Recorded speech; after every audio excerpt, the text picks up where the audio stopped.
and welcome back to the Cover 3 podcast here on CBS Sports. That's Tom Fornelli. That's Bud Elliott. That's Danny Kanell. I'm Chip Patterson coming to you live at youtube.com/cover3 and everywhere you get your podcasts on demand. Thanks for hanging out. Smash that subscribe. Smash that like and come and join us in the chat, a.k.a. the Cover 3 tailgate, where Ian jumped in 8:54 a.m. What kind of emotions were you going through in the second nine yesterday? Props on second nine. You've got your terminology correct. And how quickly do we want to see commissioners and athletic directors start putting together guidelines on this NIL stuff from the Nico thing? Well, Ian, I promise you we will have a large portion of today's proceedings discussing how we got here with Nico Iamaleava leaving Tennessee, or Tennessee moving on from Nico. What's next for Tennessee at the quarterback position? What kind of market there might be for Nico, and the large sort of big picture implications of all the chaos that we have seen around this over the course of the last 5 days or so. But yeah, I mean, in the midst of one of the greatest final rounds of the Masters that I can remember, I'll take your question, Ian. What were the emotions? What was the EKG meter looking like for everybody here yesterday afternoon? I felt like it was very relaxed when Bryson started to just kind of, fall apart a little bit. And then Rory's like, oh, here's one for you too. When he doubled, I was like, oh my, are you serious on this? And then he nuts that drive. I'm like, all right, cool. He's got gap wedge. Like he can. That was a terrible wedge shot. I was like, you gotta be kidding me. And then there's no rollout on the splash. I'm like, okay, this is like, I mean, I'm a bad golfer, but like for like the best golfer in the world to hit that there, I was like, damn, this is maybe it's cursed. To lay up and then hit it into the water anyway. Yeah. It's just like, what the hell, dude? It was great. I really enjoyed it. To me, the most emotional aspect of the entire tournament was Ludwig Aberg on 18, because I had two matchups against Ludwig. One was Bryson on the tournament, and the other was Jason Day for the fourth round. And I went into the 18th hole saying, maybe if Ludwig just absolutely plays this hole like I would, I can win both of these matchups. And guess what? Triple he played that hole exactly like I would, just going from bunker to bunker, couldn't even get out, and I won the matchups. It was great. I thought it was one of the best Masters Sundays I've seen in a long time, maybe since Tiger's was it 2018 or 2019? I was 19. There that Saturday. 2019 was phenomenal, the drama, and I had that expectation going in. Like, I was really excited to make sure, like the other days I was going to go play golf and like kind of pay attention, come home, catch the back, the last 5 holes. I was like, no, I want to watch this from start to finish. But what makes it even better is that I didn't get the drama I expected. I thought it was going to be Bryson versus Rory. And then you got that early and you saw Rory stumble, and then you're like, okay, this is Bryson's day. And then Bryson falls apart. Justin Rose comes out of nowhere. And then you had kind of guys hanging around like Oberg and like Scheffler kind of in the mix that just made it interesting. And then extra holes, like it delivered on so many levels. I thought it was phenomenal. I thought it was really, really entertaining. It was riveting stuff. And I think it's awesome. Were you guys rooting for Rory or somebody else? At what point in the afternoon? Yeah. So I bet on Bryson DeChambeau. I thought he'd have all the confidence in the world. I did think Rory would potentially choke. And then it turns out Bryson's got to be the one who's kicking himself this morning, because what an opportunity he had. So I bet on Bryson. I was pulling against Rory. But then when you see him cry and the emotion, I was like, how can you root against this guy? Which I still think a lot of people do, but I found it incredibly endearing how you saw the outpouring of emotion and you could see the demons being exercised like right before your eyes. I thought that was pretty cool. I would argue Rory did choke. It's just everybody else choked more. Agreed. 4 feet for the Grand Slam and you miss it. That's a pretty bad choke. And he got given a mulligan. That was a great. Pelt said that. You got a mulligan. Yeah. So when Tiger won in 19, he was just like hitting the middle of greens while everybody else was falling apart. Rory winning today was like all of the best of Rory and all of the worst of Rory. Like across that entire round, he showed you reasons why people have been talking about him for 15 years, like the greatest player in a generation, and the reasons why it's been 11 years since he won a major championship. I mean, it was It was crazy. Awesome. Right. Fantastic job from all our colleagues at America's Most Watched Network, the Network of Stars. It was a thrilling weekend. Did you have something else, Tom? No. Okay. So Saturday morning, ripples through the college football world. Tennessee moving on from Nico Iamaleava. So here's when we were last with you on Thursday.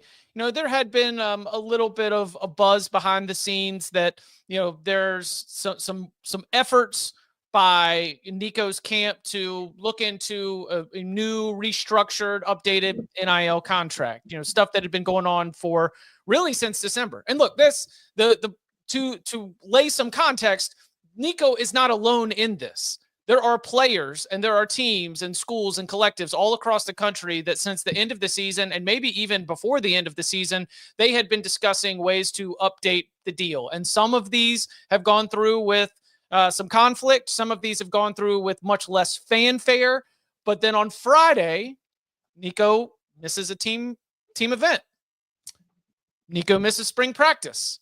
Now, all of a sudden, you're going into Friday night like, okay, so is this going to be a big deal or not? Because Tennessee's spring game is on Saturday. And then again, Saturday morning, we get the news that Tennessee is moving on. So we've got a former 5-star prospect, somebody who's long been viewed as one of the most talented quarterbacks in the entire country, is now going to be into the transfer portal when it opens later this week. Tennessee, a team that was in the college football playoff last year, now needs a new starting quarterback.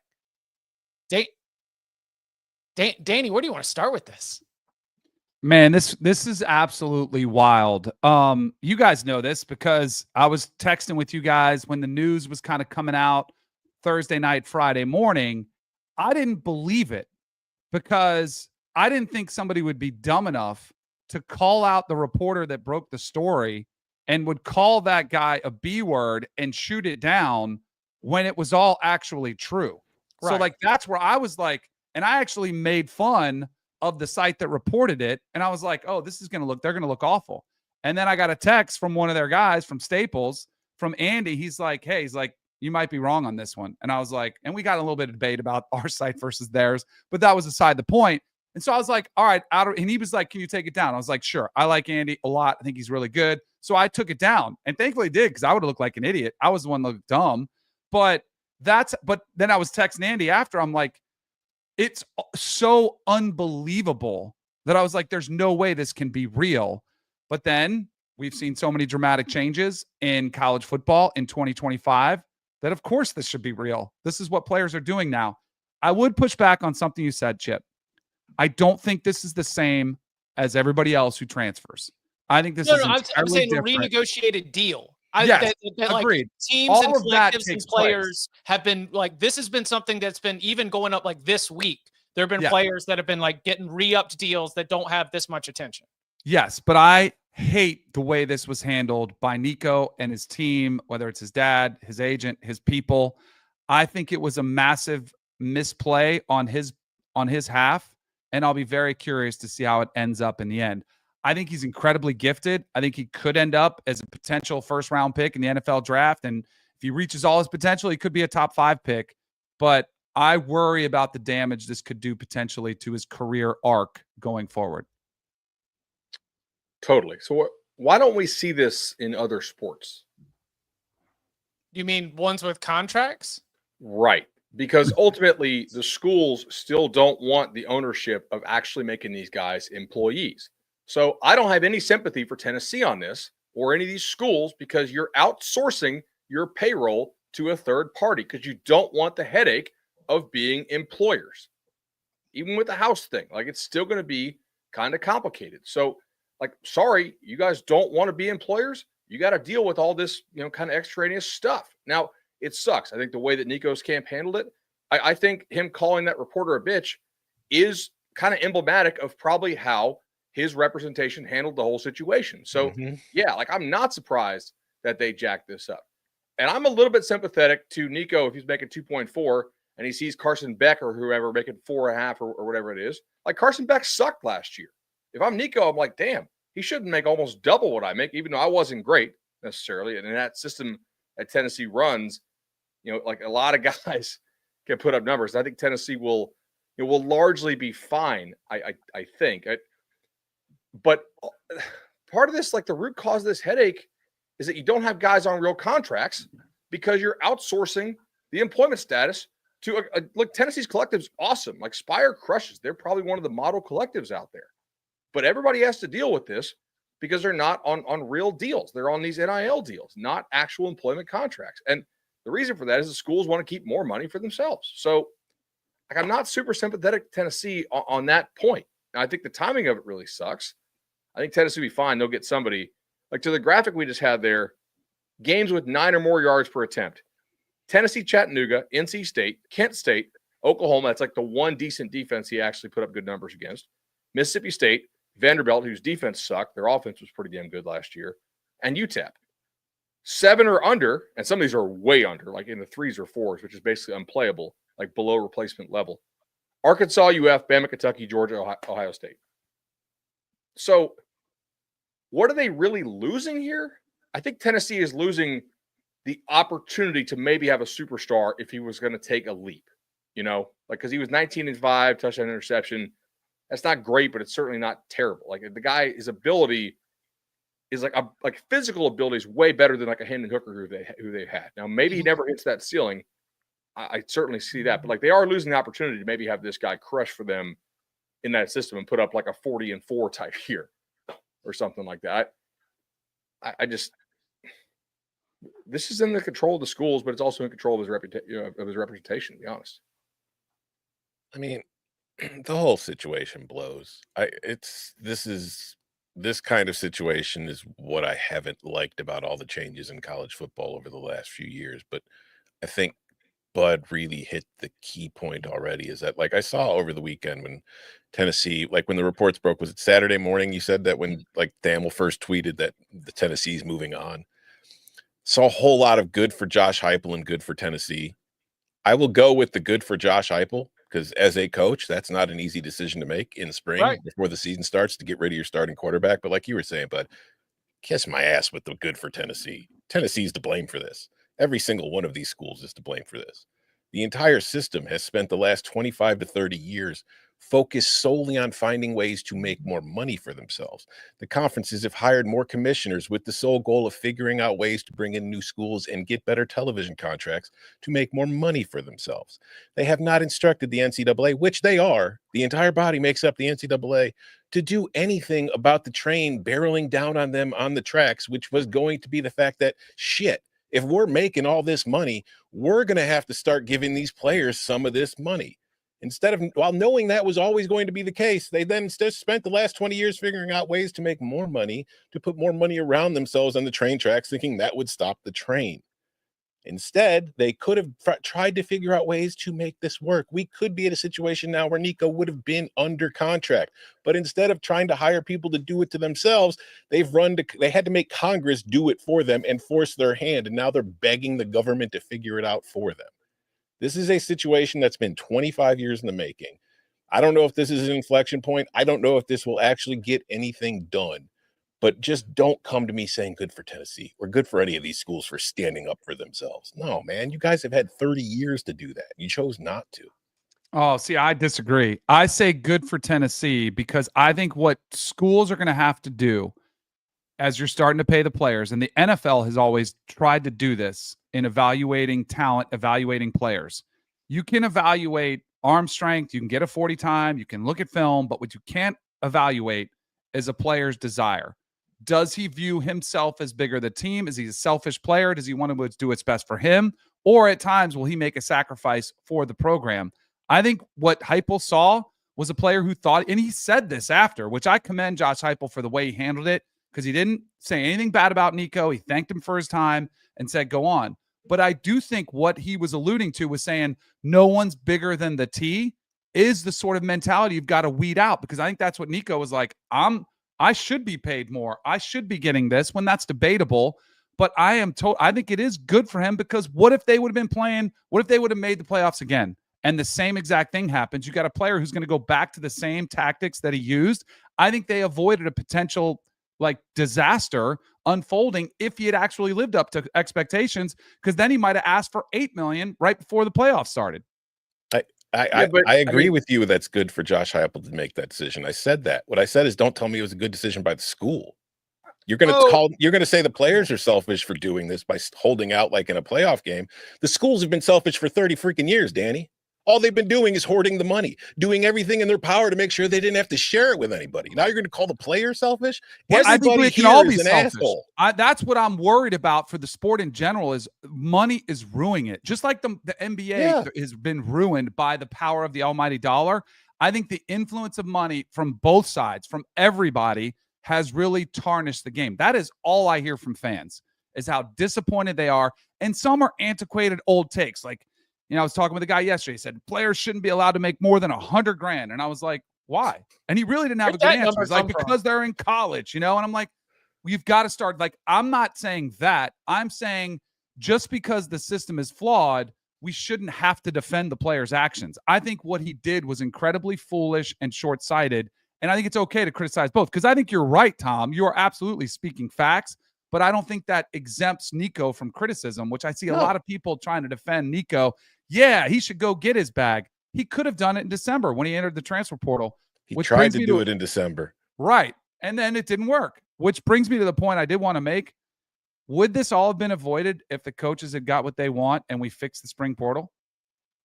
If we eliminated the spring portal? Maybe. Otherwise, or maybe it happens. Yeah, because he wouldn't be allowed to go play somewhere else. Just one thing, go back real quick to be clear. I'm not absolving Nico of any of this. I think him and his camp are just what's the word I want to use here? Poor decisions. But anyways, going back to your new point about the spring portal, would it have eliminated this? Maybe, but I don't know if you can eliminate this while there really are no rules. Like, everybody's going to figure out ways to try to do this. And it's like, there's all this leverage. And some of the thought was, like, with the house settlement and all this stuff coming, a lot of players and their agents or their families were sitting around probably thinking, this might be our last chance to get that huge unregulated payday. Mm-hmm. So now we have to do this now. I don't know if the portal really had anything to do with it, because they're just worried that once the ruling comes down, everything's going to be, by the book, and there's certain limits to what you can get. So I don't know. Or the fact that the salary cap is about to go up, and so now is the time when there's going to be more money around that you might be able to command. I mean, it's like the market conditions are such that you feel like you would be deserving of more just because there's more to be out there. I don't know. Sorry, bud. Well, no, I have a lot of thoughts on this. I was kind of writing it down over the weekend. Do you begrudge Nico if the thought process is this is a Mickey Mouse offense? And I'm basing this off like what a lot of NFL people say. I've been listening to a lot of draft podcasts, just trying to catch up on what's going on with draft stuff. Like, one constant on all these draft shows from these draft experts, they crap on this Tennessee offense as far as the similarities to the NFL and how much it preps you for it. Like, I think there's an argument to be made. Hey, if I'm Nico and I'm playing in a system that doesn't develop me for the NFL, I need to make as much money as I possibly can right now. And if you're not going to pay me close to top of the market that some of these transfers got, like close to what Beck and Mateer got, like you don't think Nico could have put up the same numbers that Mateer put up against a Mountain West schedule? Because I do. If they're getting 60% more than me, I'm at least going to go somewhere that has some NFL development upside for me. Like, if that's my more long-term play. If I'm thinking short-term, but now we don't know if he's going to get that. Not because he couldn't get it. I think if he had handled it the right way. I do think there were some big schools legitimately sniffing around this thing. But I don't know if somebody wants to touch his dad in the process. Like, I do know that Tennessee is pretty happy to be done dealing with his representation. Like that, I've got that. They're pretty happy he's gone. I can't. Did y'all ever seen Tropic Thunder? Yes. Yeah. All I had in my head was Tom Cruise saying, "We do not negotiate with terrorists." Click. And then was Josh Heupel just being like, "Nope, we don't do that right now. We're not going to do this." So I don't know.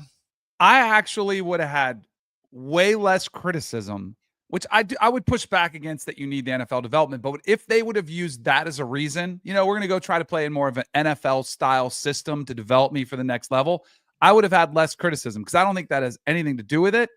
as far as that system, I mean, RG3 was drafted 2 overall from the very similar system, the Art Briles system. They've tweaked it some, but like, I don't think NFL teams care how NFL ready you are when they take guys like Anthony Richardson, who have only played 13 games and never really looked the part. The NFL now more than ever is drafting on potential than they are like finished product. So I don't, but I would, again, if he would have used that as the reason rather than getting an extra $1.5 million, $2 million, when this decision could have far bigger implications and ramifications. If he gets it right and he's a top 10 pick, it'll look great. But if he gets it wrong and he drops the second round, he could have made $1.5 million, $2 million, but he could have cost himself $20 million. You know, So one of my concerns when Tennessee hired Heupel is that like the people who are at UCF really did not like his recruiting at all. And then NIL came around and it kind of saved his bacon, I think, because I don't think he's an amazing recruiter now, right? Like it doesn't seem like, but they are really, really good at NIL at Tennessee. And like glass houses, obviously you guys know, I don't think Norvell recruits worth a damn. I think they win with NIL when they win. I think there's a little bit of that at Tennessee. And I do wonder if you're so dependent on NIL winning the recruiting battles for you, are you more susceptible to getting guys who are all about the bag chasing? That sounds familiar. Okay, right? 1,000%. Yeah. There's development programs and there's cash programs now. Pretty much is how. And I think Tennessee's a cash program. Like, I don't think they're great at recruiting. I think they're awesome at NIL. And the best programs were who good at both. Yeah. Well, yeah. Right.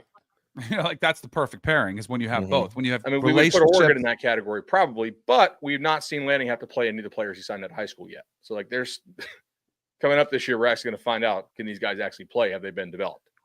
Have you known better, or have you had? Do you believe the reports that Dan Lanning gave Heupel a heads up? Like, has that been confirmed? Oh, I thought that was just rumor. I know. That's why I was asking, because I've also seen Oregon as a landing spot. I'm like, that'd be weird. Hey, just to let you know, your guy's been sniffing around. And oh, by the way, we're going to take him. I don't know. That's why I asked. I don't know. Oh, I mean, I don't think it's a big deal if he did, honestly.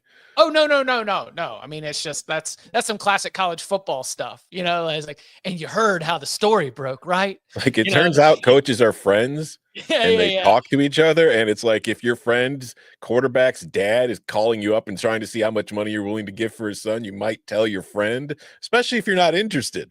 Maybe if Dan Lanning was interested, he keeps his mouth shut. But if he's not interested, you might give your friend a call or a text and say, hey, you should probably know this is going on. Will this change anything? I think it will, maybe not concretely, but his whole story is the last 4 years. 2022, we get our eyes on an $8 million NIL deal. We see it. It blows everybody's mind.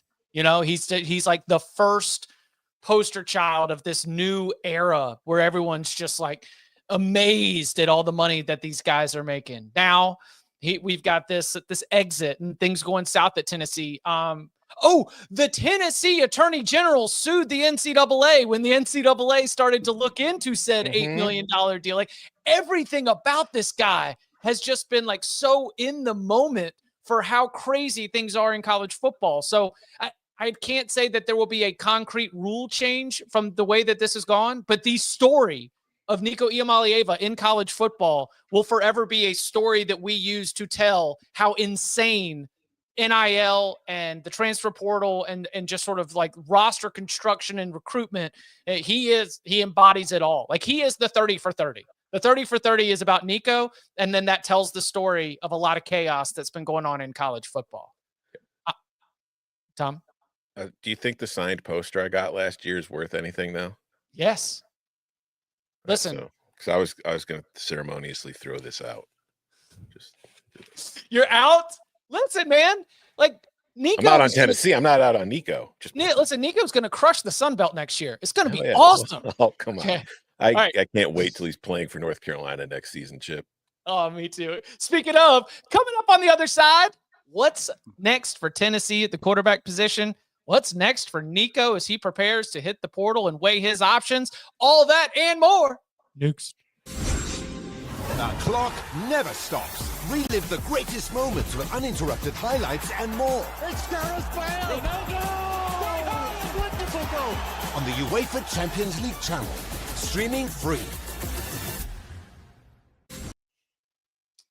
Back here on the Cover 3 podcast. Always love when the conversation gets going in the tailgate early. Cody, if Nico transfers to Iowa, can they keep up their streak of more than 25 points per game? Brendan Sullivan left Iowa. I think we got to read the tea leaves here. If Brendan Sullivan's out, just must mean they're making room for Nico. Either that or the Mark Gronowski era is off and running there in Iowa City. Let's see. Got into an argument with a Michigan fan. This is from our friend LSU versus Far. Got into an argument with the Michigan fan. If Nico transferred to Michigan, would he start over Underwood? I think so. Given that they're going to play Venables in week 2, yeah. Okay. So let's start with the Nico side of this. What's the expectation? Is Notre Dame still open to him after Carr looked pretty good? We're going to get saying there's no way. There's a pretty emphatic reporting over the weekend that Notre Dame is not interested. Yeah. And I think so. The way he handled this, I do think hurts his market. Yes. Because Marcus Freeman, I don't think wants a player that he knows he could be held hostage now. But if it's just a one and done, and I know they've taken another transfers, this is different. That's why I think it is worthy of criticism. I don't think he fits what Marcus Freeman, the culture he's trying to build. I would agree with that. And like Texas you Tech said, does? What? Do you think Texas Tech does? There's the Adidas connection there that he has. Maybe. Oh, I think he fits Texas Tech because you get the big billionaire booster. It's like, we want the best available. Even though they have a returning starter, Barron Morton, who's pretty good, I think they would be looking to upgrade. USC is kind of back channeled that they're not interested. They have. Are they still did that change? Can they really afford to not be interested? That surprised me because I was kind of on your side, Bud, that if you've got the opportunity to bring in somebody of that talent level with the coaching of Lincoln Riley and, enough remaining offensive pieces around there to be able to go and field a good offense, I was surprised that they have signaled to people that they are not going to be in the Nico sweepstakes. Those USC and UCLA were my first places I went. Obviously, we're talking about somebody who's from the Los Angeles metro area. We were talking about the buzz about him maybe looking to leave started on the West Coast. Like that was where a lot of, West Coast coaches were kind of talking about this. It was very clear that the idea that he would return, closer to home, and UCLA incredibly quarterback needy. USC, no one's saying Jaden Maeva says you're rock solid. Those are the two that I had off the bat as my early contenders. I'm surprised the Trojans have not caught more steam. So am I to a degree, but I will say USC had Miller Moss last year. They wouldn't get Maeva. They start with Moss. And then as the season goes on, Lincoln puts Maeva in over Moss. And Moss leaves and he's at Louisville now. So there are actions that kind of reflect that maybe Lincoln Riley has a higher degree of belief in Jaden Maeva than maybe the rest of us do as a whole collective. I think the interesting thing about Nico is the dad. And you kind of touched on it a little bit. It's like, are you getting the football player or are you getting the entire camp? Because I will say we keep talking about Nico screwing this up. I don't think Nico screwed this up. I think his family screwed this up. Yeah, we need to say his camp. His representation. His dad, his agent. These people messed it up.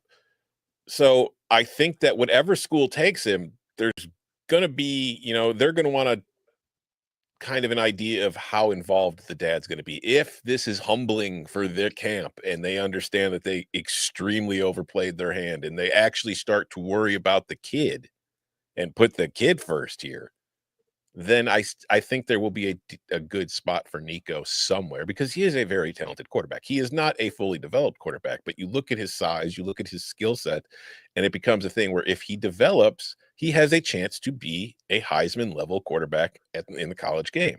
He's not close to it yet. So somebody will take the chance. It's just at this point of the year where you have to also understand, like the spring portal's opening here soon. But a lot of these schools have probably spent most of their money in the portal and with their roster retaining their players. So I don't know how much money is truly going to be available among schools in the spring portal. And I really doubt that wherever Nico ends up, he's probably not getting $2.4 million. I think he'll get $2.4 million. I just don't know if he's going to get $4 million. I don't think he's going to make less than what Tennessee was giving him. People need quarterbacks. Like in the worst way. 2.4 is not that much in this market. Do you think so? Based on all our conversation, I am under the assumption that you guys think like me that he does not have something brokered already. He might, but he didn't enter with a do not tag thing, did he? Well, it's not open till Wednesday, so we wouldn't know, right? Well, then we'll find out Wednesday. Right. That's kind of what I'm waiting to see, because that's where I think he overplayed his hand. If he has someplace and it's lined up and he's got 3.5 or 4 or whatever raise he's looking for, then I would say, you know what? Maybe they did play it right because they had an option. They had a place that was a good fit, that was going to pay him more. I don't think they do. And that's where I think they could get caught with their pants down. And then all of a sudden, the negativity around it, he's less attractive. And then do you really want to go somewhere else to learn a new system that may or may not be better? I mean, granted, you might go somewhere you're not playing against SEC defenses. So he might have better success statistically, maybe. But he's still going to have to, right? Yeah, right. Yeah, exactly. In the SEC. Yeah. So what about a place that is in win now mode? New staff, because the age of the staff, they're in win now mode. The quarterback that they have who's coming off injury has one of the worst sack avoidance numbers in the entire country, right? Like the guy has terrible pocket presence in Max Johnson. Like that's something Belichick doesn't tolerate. He hated how Bledsoe took those sacks, right? And Brady was really good at not taking those sacks. They want to run a little more college-style offense than he was forced to run in the NFL. Like Nico, Chapel Hill, like we okay. How much did Chip win betting the Masters this weekend? Listen, Colin not finishing in the top 10, Ludwig falling out of the top 5. There was some blood on the card after the way things went yesterday.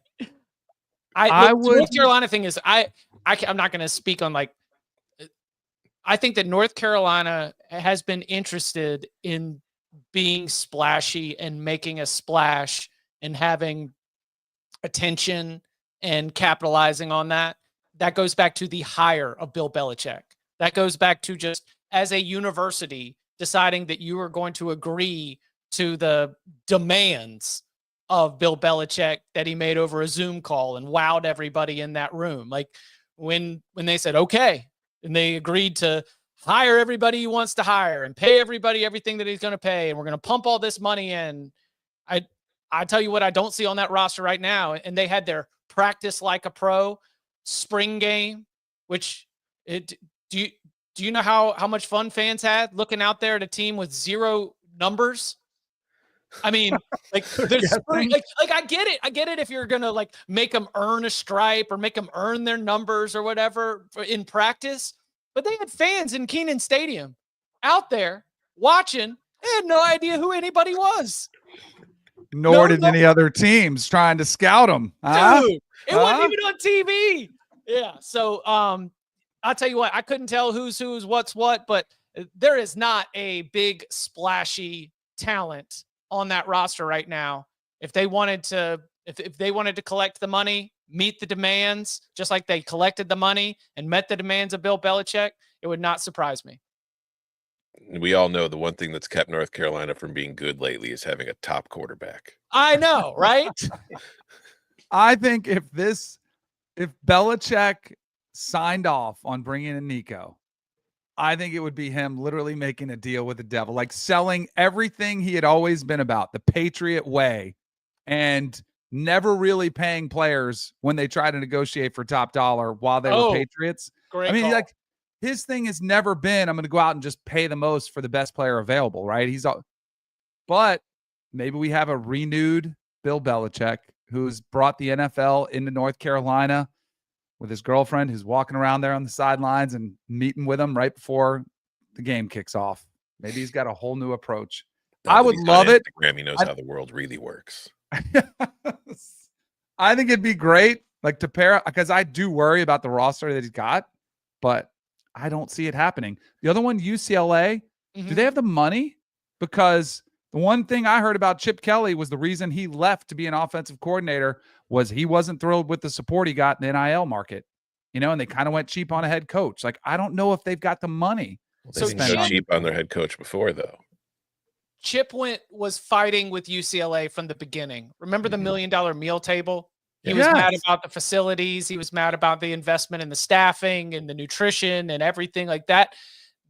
That relationship had already been frayed to where I think maybe because you've got one of your own in there, maybe he's been able to open up some purse strings and access to some stuff. I mean, UCLA did just win the Donovan Dent sweepstakes, one of the top point guards in the portal.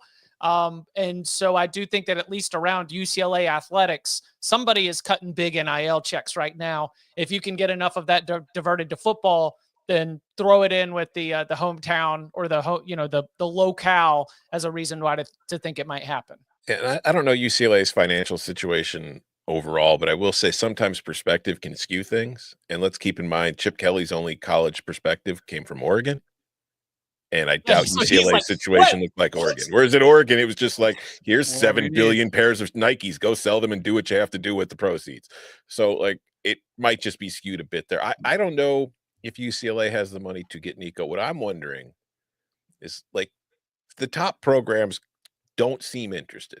Yeah, I don't think he's going to be on a top 25 team. Put together your preseason AP top 25. I do not think that Nico is going to one of those teams. And maybe when he goes somewhere, the voters are going to put him a team in at 24. But I think that most of the top 25 schools going into the 2025 season have either they're set on quarterback or they have signaled that they are not going to be interested in this. So what I would wonder, and I'd like to hear your guys' thoughts on this, do you think there's a possibility that they play the long game here? They go to a G5 school for a year where they know he'll be able to put up numbers. They can rehab his image a little bit. And then they know, since the way things work now, he can hit the portal again next winter. Wow. And then maybe one of those top schools is like, well, did you see what he did at, Fresno State? We could use that. Our quarterback just graduated. Like Carson Beck's gone and Miami's just itching to give another QB $4 million. There's Nico, who just played in the Sun Belt last year. I doubt it. And well, okay, there's a couple G5s who have some real money. So maybe, but I don't think you're going to go for a cheap year anywhere. You think Tulane would be interested? Okay, like the G5s, you actually have some money. Memphis has some money. Yep. UTSA has some. Tulane has some.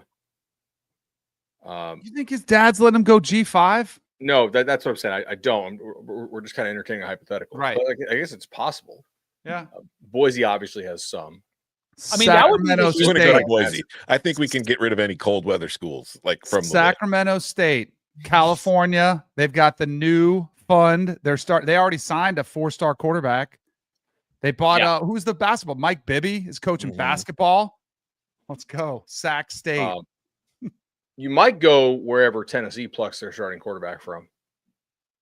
Ooh, like whoever loses their quarterback, Tennessee is going to have an opening, right? Well, so like a player to be named later trade. Now, Jerry in the chat has a good point here. Our old friend Sean Lewis at San Diego State runs basically this exact same offense. So that could work if you needed. If he actually wanted to go G5, that's pretty close to home. Nice weather. You would put up some big numbers.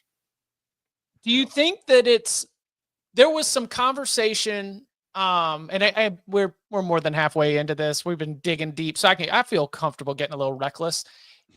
Did Nico want to secure a 2026 season in part of this back and forth? Like that was one thing that kind of surprised me. And as you're talking about, like, does he drop down to G5 and then try to jump back up? I mean, does Nico really believe he doesn't have an NFL future and that now's the time to cash in and we're going to use up as much eligibility as possible? Because Did they think they would be able to get $4 million from Tennessee? Yes. Did it work? No. Things have changed. You have an NFL future, but you don't have it. Yeah.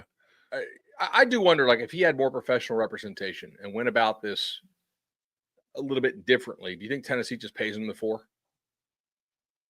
I don't know. Can I just say something? I don't know. I don't think Carson Beck is getting $4 million. I think it might be 3. I think it's pretty good, but I don't think that number's accurate, which makes it hilarious that everyone's using that as, he should be getting top dollar when we're not even 100% sure what top dollar is. Now, I do think Mensa did get 3.5 from Duke. If he wants 3.5, I get it, which I do think that's where somebody who was better would not have just gone with rumors and numbers that maybe aren't real, could have brought to Tennessee and said, here's the real numbers. Here's what we think he should be. Can we make an arrangement? And then Chip, I think 2026 would have been taken care of too, and that we would have had none of this issue happening. All right, so where does Tennessee go?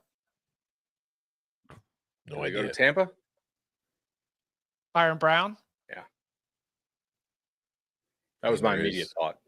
Just There's because, like, the throw him in obvious that connection system. between Golesh and I mean, it would be doing your boy Golesh really dirty. Really to do dirty. Yeah. this, but Man, would it ever? game's a game. And I think he would even understand. Like, it'd be a great opportunity for Byron Brown. I mean, Right. obviously, and this is one of the weird things. It's like when it comes to Nico's camp negotiating for a raise. Like, how do you view Tennessee if they don't have Nico in 2025? Like, they're still like an 8-win team, are they not? I think 7-5 is more in range because they're very young at receiver. You lost both tackles. You lose a lot on defense. Yeah, Maybe Lance Hurd, becomes that guy. You have David Sanders in there. Like maybe he's awesome day one, but it's unlikely. Like schools pay this huge money for these 5-star tackles because they think they're going to be awesome in years 2 and 3, and they usually are. Like 5-star tackles are a very expensive bet, but they also hit at a super high rate. It's kind of the same thing in the NFL. Like if you wait on tackle till like round 4, 5, 6 in the draft, guess what? You're basically wasting a pick because those guys they end up not being able to play for the most part. I know there's always exceptions. I think part of the reason people were thinking 9-3 return to the playoff for Tennessee was banking on improvement from Nico because they know that he has that ceiling. Like they were going to need Nico to carry this team more. Mm-hmm. So, I mean, but yet, like, it's kind of like it's definitely not a enormous drop off, probably from what they had last year.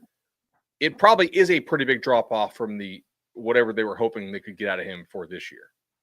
Right. At FanDuel Sportsbook, where you can make every moment more, 8.5, but that thing price wise has slipped down to -150 to the under. So we could maybe see that drop again, depending on how things get bet as we get a little bit closer to the start of the season. But yeah, 8.5, but very much -150 to the under. So that is looking at an 8-4 ass season right now. Do we know anything about the other two quarterbacks that played in the spring game? Yeah, I've actually seen Merklinger a lot. He's pretty accurate. His arm is like not special, and he's not the athlete, I don't think, that Nico is. But he's like a functional player who's pretty accurate. And if they had to play him, I don't think it would be a total disaster. But also, I do not think that he has like special upside. I'll just say Merklinger, not a QB name. Nor is the look. I mean, he looks like a Stetson Yeah. Bennett. He looks like a John David, whatever 3 names you go with, frat boy turned SEC quarterback that we've seen before, like which have won some games, but I don't think he's the guy. George Pettaway is not. They don't want George Pettaway to be the starter. McDonald. Wait, Right. George McIntyre. George He McIntyre. did play pretty well. Yes, not Pettaway. One of them Scottish names. Yeah. Why did I write down Pettaway? Why George did I correct you, McIntyre. McDonald? They combined for 4 touchdowns, and you would never believe this. Tennessee's offense in the spring game put up touchdowns. It was nuts. Quarterback. Aren't you? Who's nervous right now that they would lose Everybody. their starter to Tennessee besides Golesh and Tampa? Like, are you a little bit nervous if you're, a Big 10 or Big 12 or ACC? What if you're school? Iowa State? Yeah. Yeah. Because I mean, like, if you're that's back, you just lost 2 top 100 type receivers to the draft at a school that doesn't exactly recruit them very well. What That's the about thing. TCU? What about What Kansas about State? Baylor? I mean, we all love Sawyer Robertson. That's who I would call. If Oklahoma actually paid Mateer 3.5, which I do think that's probably real, and they had to get the OC too, and we know that Mateer was not Oklahoma's top choice because they went after Sawyer. At least that's everything we had heard consistently. Like, hey, Oklahoma's trying to make a run at Sawyer, and then they had to pivot to Mateer and the OC from Washington State. that probably means Baylor ponied up in a big way to keep Sawyer. It's like, what would Tennessee actually have to pay to get Sawyer to jump in the portal? What about Kevin Jennings? Maybe. SMU's got some money though. Like, and I do think there's like an ego thing. If you're an SMU booster, like we're not going to lose our, our starter over money to Tennessee. Right. I mean, if Tennessee goes into the portal market and lets it be known that they've got $3.5 to $4 million to spend on a quarterback, pretty much every school should probably be a little worried about their quarterback. Because if nothing else, you're going to be giving your guy a raise. The problem is most of most of those talented guys who are proven enough to command that kind of money are already in the SEC. Yeah. Mm-hmm. So like, which of these Big 12 guys do you want to go pay $3.5 to? That's assuming you do, because like you just refuse to pay Nico. I mean, you're already paying him, but you refuse to up him more. You go get the guy who loses the Ohio State job.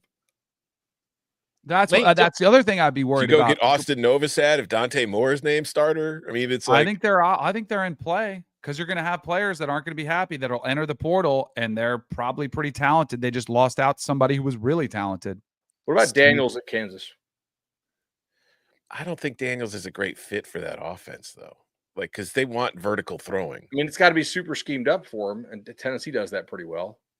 Gosh, but if he can't stay healthy in the Big 12, yeah, I wouldn't mess with the back. And it's not something that it's just his back is something that would worry me. Sam Leavitt? I would say that, like, if I think some big money teams already made a run at Sam Leavitt in the offseason, and Arizona State kept him. Yeah, I'm trying to think of like other ACC starters that. I mean, like Kyron Drones. ACC is rough this year, quarterback wise. Yeah, so I'm trying. That's what I'm saying. I'm going through like the freaking list of like guys who might be. And it's like, man, I can't find anybody in the ACC that Tennessee's going to want. Well, I mean, you had a chance to see. No, they didn't see Bailey because that was still McCall, right? Mm-hmm. When Tennessee played NC State last year. Haynes King. Haynes King is a possibility. I believe Haynes King had some Tennessee. I mean, I know that Haynes King was being recruited 12 years ago, but if I remember correctly, before Haynes King committed to Texas A&M, I believe there was some Tennessee interest. I mean, I would bet Luke Altmaier gets a raise. Now does 17-year-old Haynes King have the same feelings for Tennessee that 32-year-old Haynes King has for Tennessee? I don't know. The man's seen a lot. He's been through the fires. Dylan Raiola gets a raise. I was going to say Dylan. I don't know. No, okay, listen. This is why, the timing is like nobody's going to win out of this situation. You want a really high limited option. Like what about Childs at Michigan State? Yeah, I feel like a guy that has big time ability. If you kept it real simple for him. Like it'd be a Joe Milton. It's Joe Milton again, yeah. And it's like, so you've got that experience. What's Deacon Hill doing in the chat? I think he was better in 23 though at Oregon State than Milton ever actually showed, like accuracy wise. Like there's something there, I think. Well, we've got a couple options over up in South Bend in terms of quarterback scenarios. So let's get into that. Some takeaways from Notre Dame, Ohio State, Miami, and more. And coming up on the other side, some spring game takeaways, what it might mean for Tennessee's quarterback situation and the quarterback battles across the country. Next.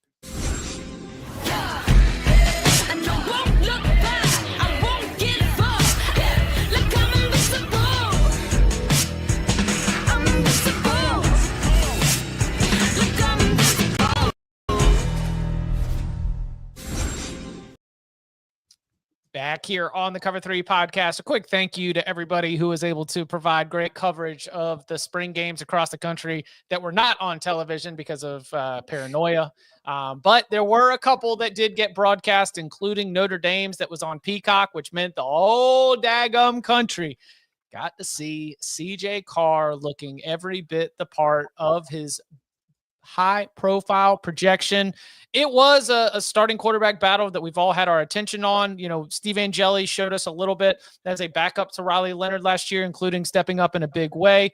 Kenny Minchie offering some of the playmaking that had generated a lot of buzz throughout spring practice. But it is CJ Carr, that recruiting battle that Marcus Freeman won. He is the headline coming out of this. Do we feel comfortable saying that the Notre Dame quarterback battle is nearing an end? And if so, do we think that one of those other players ends up taking off to the portal when it opens later this week? If it's not Carr, I'd like to know why. Right. Like maybe he's just terrible in practice or something like that. But the numbers, I think, were very indicative of who these players, or at least who we think they are. Like Angeli, accurate, short passing, like not a lot of upside to the game. Minchie, some flashes, but wasn't he like 8 of 14 or 6 of 14 or something like that? It's like not a high completion percentage guy. Does offer some athleticism and some upside to go with it. I think Carr is solid. Really, really crushed the film and watched this closely over the weekend. I wasn't just watching golf and baseball. And yeah, I agree. I think it's CJ Carr who has clearly established himself as the favorite to win the Notre Dame starting quarterback job. Do you think there's a market for Steve Angeli? Yeah. Do you think one of those two hits the portal? I don't know. Somebody might value that Notre Dame degree. Yeah. Remember when players did that? And he didn't leave when they signed Riley Leonard. It was supposed to be his time. So maybe he's just content, and he can graduate and maybe try to transfer. Maybe let's see what happens. I don't know. Or maybe he's in the portal. Wouldn't surprise me either way. I do think this is great. Like, this is why I think coaches keep open competitions and promote them that way. Even though behind closed doors, they probably know they want to see how you respond to the pressure of having to perform, because there's no way you can simulate what it's going to be like on Saturday, this September.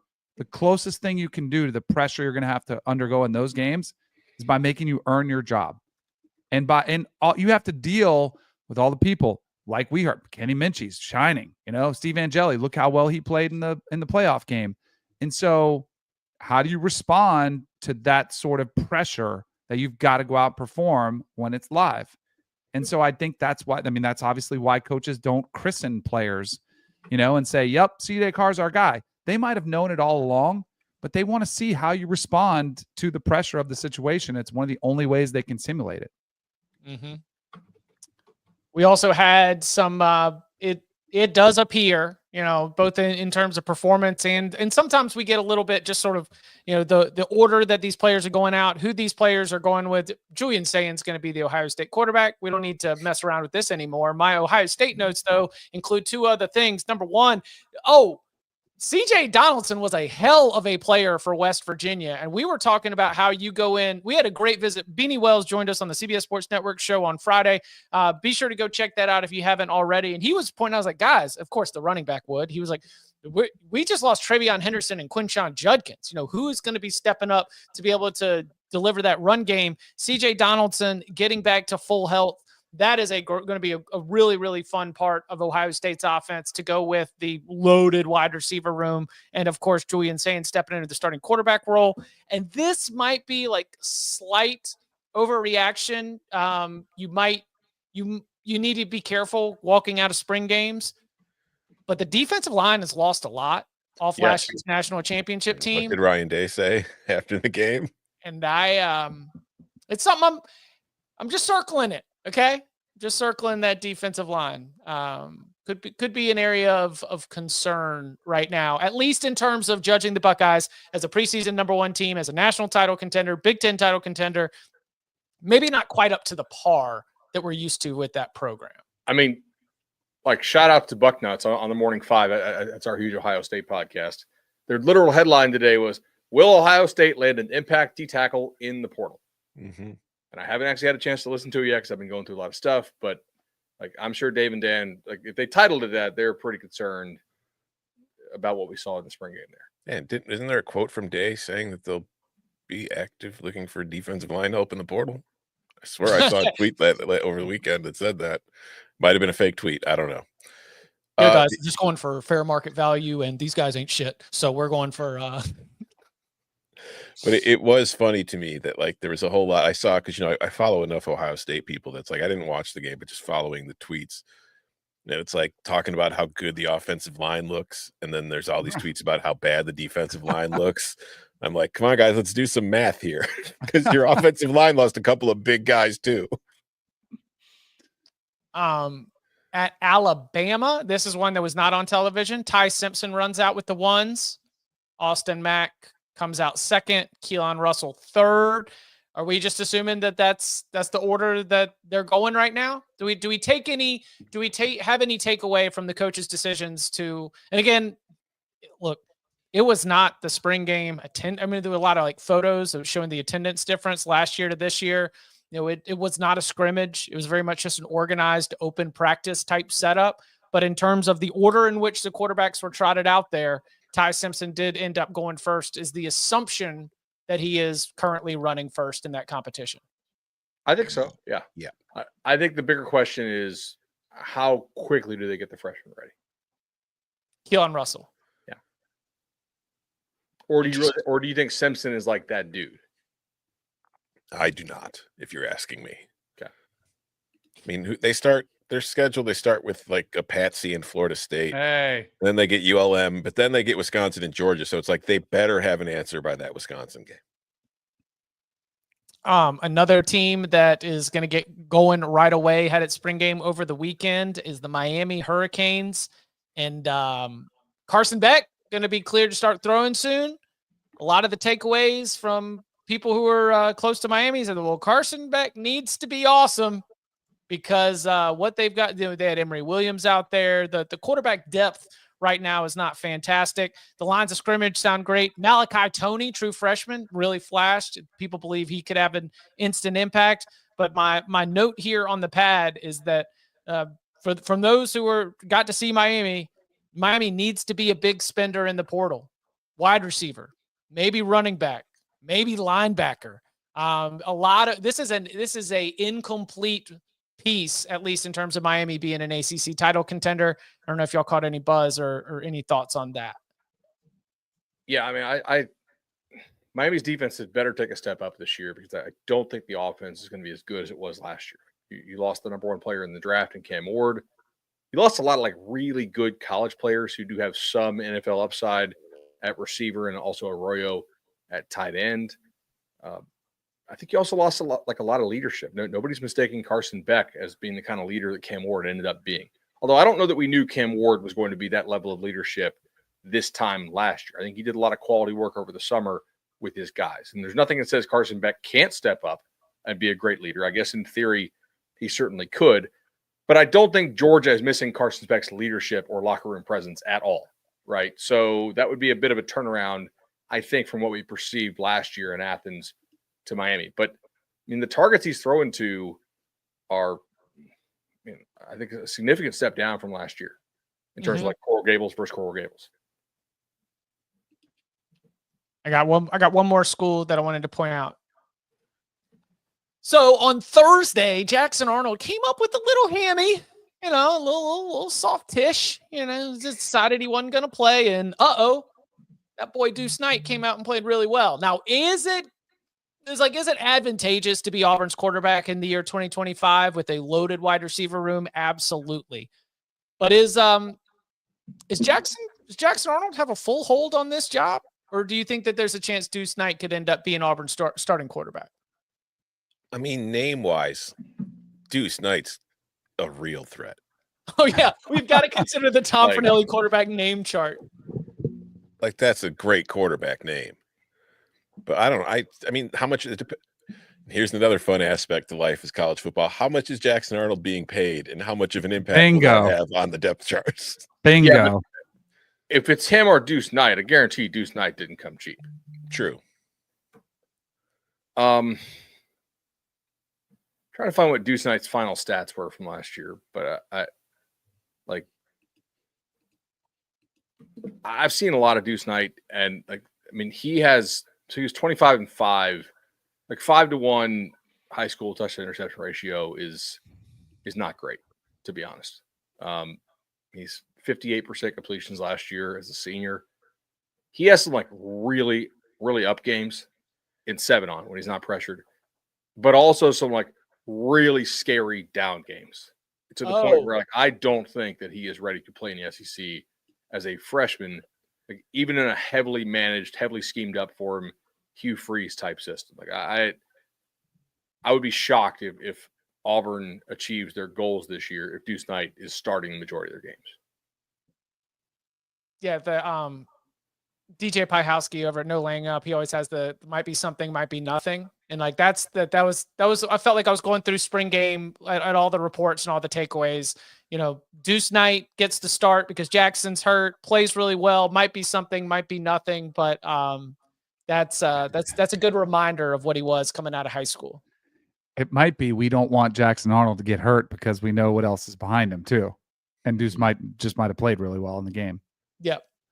100%. Are any other lot of spring action across the country? Anything else stand out? We haven't even discussed the biggest headline of the weekend, Chip. DJ Lagway might be ready to start throwing soon. Oh yeah. He did hand off 4 times. Weekend. Yeah. He handed off 4 times. Why would you have him dress out and hand off if he can't throw? I don't know. To give hope. So the fans can see that DJ Lagway is, in fact, we don't want a Cam Rising situation on our hands. We need verifiable proof that DJ Lagway is alive. Who are we messaging it to? Like potential receiver targets in the portal? Hey man, he is close. We had him out here operating the offense, and we just out of an abundance of caution, he's not throwing. Oh my gosh! Now it sounds like a Cam Rising situation. We're gonna start lying about his status. We're gonna start telling the broadcast team during broadcast meetings, hey, he's almost ready. And this is going to be a fascinating Florida football season. It is. Is it going to get a little car crashy? Look, until somebody tells me he's not playing, I'm going to assume he's playing. Right. Car crashy's more of a Georgia off season. I think the question is, did he, oh shoot. Did he have this stuff? I already regret making that joke. Like, what was Lagway dealing with this last year? Oh, apparently it's been an ongoing issue since high school that they never corrected. Let's recall what at the time appeared to be one of the most brain dead decisions you could possibly make, which was refusing to run Lagway in short yardage against Tennessee. Mm-hmm. With the benefit of hindsight, if we know or if we suspect that maybe this was going on last year, is there a reason they didn't run him in short yardage? Just saying. Yep. And that was the close loss in Knoxville. Is that correct? Correct. Yes. But then later they ended up after that game, they still strung together a couple of wins. Like the Ole Miss win and the LSU win were after that, correct? Correct. Yes, both for sure were. Yeah. Because those are the games where everything changed, right?